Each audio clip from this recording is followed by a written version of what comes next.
the revolving door syndrome, or the continuation of a syndrome that we've noted in the penal system of individuals coming into the system, leaving the system, and yet returning to the system again. And we have with us to talk about the perpetuating of the revolving door syndrome an activist, Reverend Kevin Walker, who has been on many occasions with us, Reverend Walker, and I don't think we have to explain you to our guests, nor your task to our guests, because I think you are one of the foremost authorities in terms of what we're talking about today. Individuals themselves going into the system and coming out and eventually ending up in the system again. And so let's start off by talking about your background, your education, and some of the things that were important that brought you to us this morning to talk about this as a real issue. Okay, well, thank you once again, Dr. Haney. It's always a pleasure to be on your show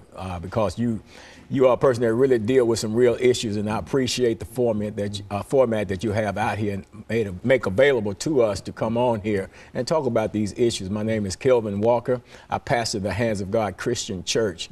I've been in ministry since 1986. The Lord delivered me from a 17-year drug addiction, and throughout that time of my addiction, I did spend time in the state prison system.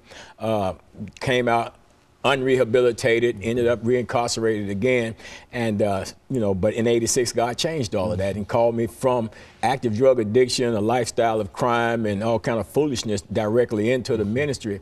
And in that calling, I developed a passion for people that are lost and people that are actually still involved in negative lifestyles. I'm born here in Nashville, Tennessee, educated in the public school systems, spent a little time with TSU, also did some college studies while I was incarcerated until they cut that out in the system, because I guess I was bettering myself. They didn't want that to happen.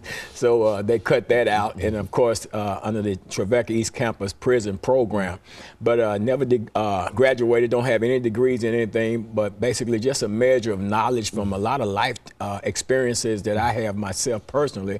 And that brings me to the point, where I am today in terms of wanting to reach out and make a difference, in the world in which I have to live in, and my children have to live in, my grandchildren have to live in, and just trying to make it a better place by